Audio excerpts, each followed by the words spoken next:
Osmotic pressure एक बहुत अच्छा टॉपिक आपके सामने। इसमें भी आपको कई जगह कंफ्यूजन होती है, आज इसका पूरा ऑस्मोसिस डिफ्यूजन सब एक्सप्लेन करेंगे। ये है आपकी सेमी परमिएबल मेम्ब्रेन, ये है आपकी सेमी परमिएबल मेम्ब्रेन। इस मेम्ब्रेन से ब्लू पार्टिकल ऊपर जा रहे हैं, यानी ब्लू पार्टिकल क्या हो गए? सॉल्वेंट। ब्लू पार्टिकल क्या हो गए? सॉल्वेंट। और येलो पार्टिकल क्या है? येलो पार्टिकल है सॉल्यूट। ठीक है, येलो पार्टिकल्स क्या है? सॉल्यूट। केवल सॉल्वेंट पार्टिकल ही सेमी परमिएबल मेम्ब्रेन के आर पार जा रहे हैं, केवल सिर्फ और सिर्फ ब्लू पार्टिकल ही जा रहे हैं आर पार। ये प्रेशर क्या होता है? ये जो पार्टिकल मूव कर रहे हैं, हम इतना प्रेशर लगा दें इस पे कि इन पार्टिकल का मूवमेंट रुक जाए, to stop the flow of solvent molecule.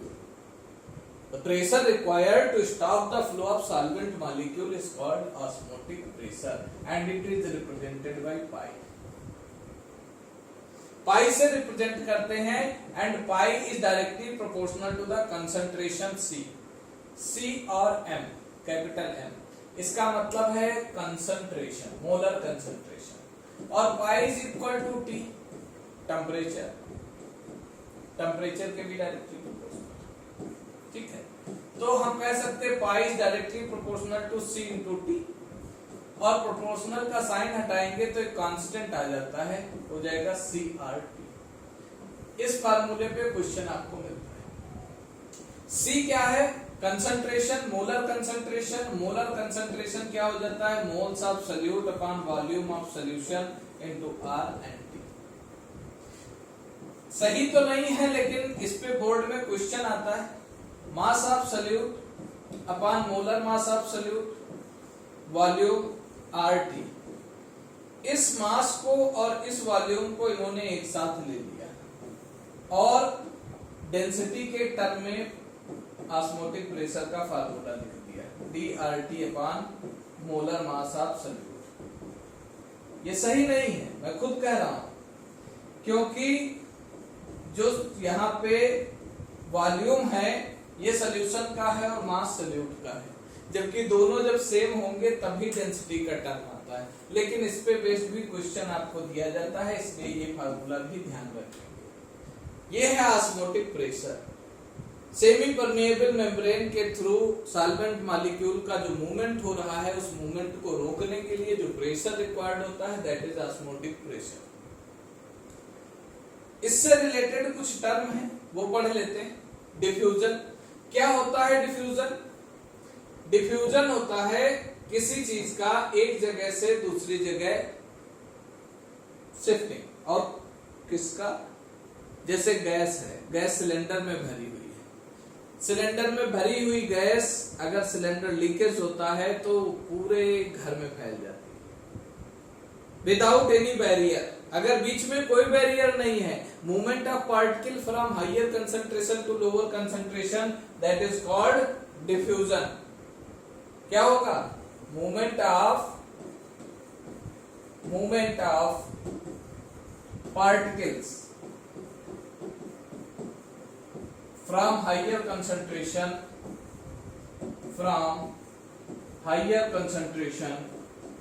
To lower concentration.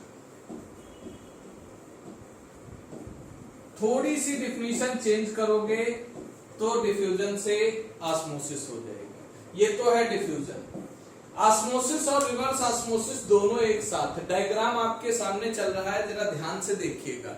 एक तरफ वाटर भरा हुआ है और एक तरफ सॉल्यूशन है, बीच में सेमी परमिएबल मेम्ब्रेन है। एक तरफ वाटर है और एक तरफ सॉल्यूशन भरा हुआ है, बीच में क्या है? Semi permeable membrane.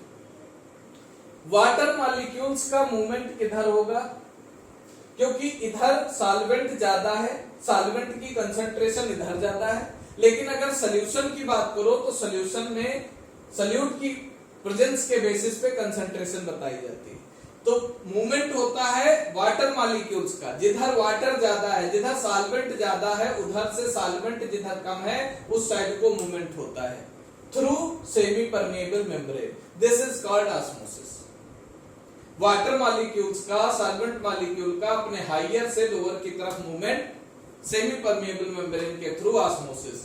लेकिन अगर हाइयर कंसंट्रेशन सॉल्यूट की जिधर ज्यादा है, जिधर सॉल्वेंट कम था in comparison to pure solvent, उधर से रिवर्स आना, और वो रिवर्स कब आएगा? जब उस पे एक्स्ट्रा प्रेशर अप्लाई होगा।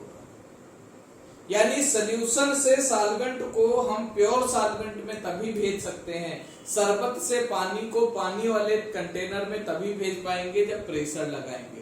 लेकिन पानी से अगर शरबत वाले कंटेनर को जोड़ दो तो पानी अपने आप सेमी परमेएबल मेम्ब्रेन से निकलता चला जाएगा। ये प्रोसेस अभी जो चल रही है ये ऑस्मोसिस है। और जब प्रेशर इस पे अप्लाई होगा और ये वाटर मॉलिक्यूल रिवर्स भागेंगे, दिस इज रिवर्स ऑस्मोसिस। आपके सामने लिख के आ रहा है। आई थिंक अब कभी नहीं भूलोगे ऑस्मोसिस और रिवर्स ऑस्मोसिस। ठीक है, ऑस्मोसिस के टाइप देखते हैं। इसके बाद देख लिया डायग्राम। ऑस्मोसिस के दो टाइप हैं, एक है एंडोस्मोसिस और एक है एक्सोस्मोसिस। पहले हम एंडोस्मोसिस पढ़ते हैं। एंडोस्मोसिस का मतलब है, एंड मतलब अंदर, इन।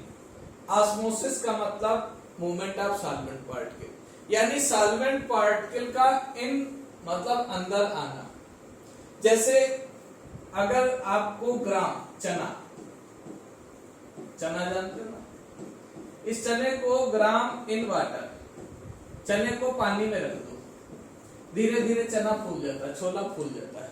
पानी क्या हो रहा है? उस चने के अंदर जा रहा है ना, एंडोस्मोसिस हो रहा है। किशमिश को पानी में डाल दो, किशमिश फूल जाती है। ये क्या है? एंडोस्मोसिस। यानी सॉल्वेंट मॉलिक्यूल का सेल के अंदर जाना, एंडोस्मोसिस। इसी का एग्जाम्पल ये है इम्बाइबिशन। एंडोस्मोसिस जनरल टर्म है, एनिमल सेल में भी होता है, प्लांट सेल में भी होता है। जैसे हमारी आरबीसी को अगर पानी में डाल दिया जाए तो आरबीसी फूल जाती है और फट जाती है। इम्बाइबिशन स्पेशली प्लांट सेल के लिए। अगर प्लांट सेल पानी एब्जॉर्ब करके स्वेल अप होती हैं तो उसे इम्बाइबिशन टर्म दिया जाता है, उसे इम्बाइबिशन कहा जाता है। ये एक डिजीज है इडेमा, जो बहुत पूछी जाती है। ये भी एक तरह का एंडोस्मोसिस ही है। पफिनेस यानी swelling due to excess fluid trap, यानी सेल्स के बीच में एक्सेस फ्लूइड का ट्रैपिंग हो जाए, डिपोजिशन हो जाए। क्यों? उसने साल्ट ज्यादा खा लिया। साल्ट खा लिया ना तो अंदर कंसंट्रेशन बढ़ गई। अब इधर उधर का पानी सब आके एक जगह इकट्ठा होगा, पफिनेस आएगी, स्वेलिंग आ जाएगी। This is called oedema. दूसरा इसका जो है वो है एक्सोस्मोसिस, यानी पानी का बाहर जाना। कैसे बाहर जाएगा? जैसे एक्सोस्मोसिस का एग्जांपल हम ग्रेप को ले लें, अंगूर। ग्रेप्स इन साल्ट सॉल्यूशन, और इसको साल्ट सॉल्यूशन में रख दें।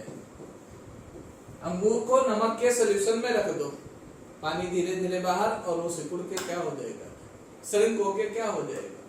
किशमिश बन जाएगा। हमारी आरबीसी को अगर साल्ट सॉल्यूशन में या फिर कोई सी कंसंट्रेटेड सॉल्यूशन में रख दें तो हमारी आरबीसी श्रिंक हो जाएगी। यहाँ पे दो क्वेश्चन और बनते हैं। समुद्र कैसा है? खारा, नमक ज्यादा है, कंसंट्रेशन ज्यादा है। और fresh water pond pure water है। अगर तालाब की मछली को हम समुद्र में डाल दें तो क्या होगा? तालाब की मछली को समुद्र में डाल दें तो क्या होगा? पानी उसके अंदर से खींच लेगा, एक्सोस्मोसिस ही होगा ना, पानी खींच जाएगा, मछली सिकुड़ के मर जाएगी।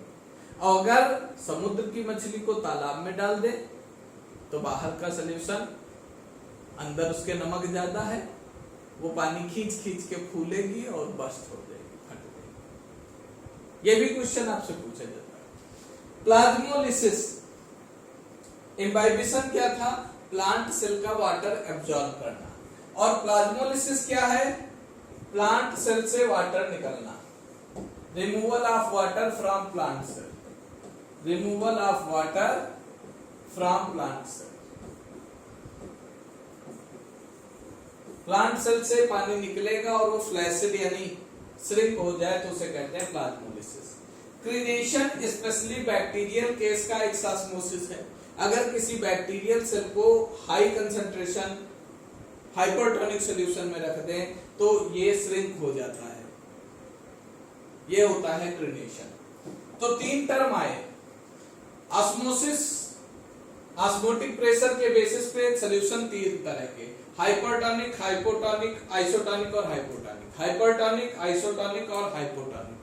हाइपर का मतलब जो सेल रखी जा रही है, जिस सॉल्यूशन में रखी जा रही है, उस सॉल्यूशन की कंसंट्रेशन उस सेल की कंसंट्रेशन से ज्यादा है। अंगूर नमक का सॉल्यूशन, नमक का सॉल्यूशन हाइपरटोनिक है। अंगूर हमारा कम कंसंट्रेशन अंदर रखता है, पानी बाहर आ जाएगा, श्रिंकनेस आएगी। जब किसी सेल को हाइपरटोनिक में रखेंगे वो श्रिंक हो जाएगी।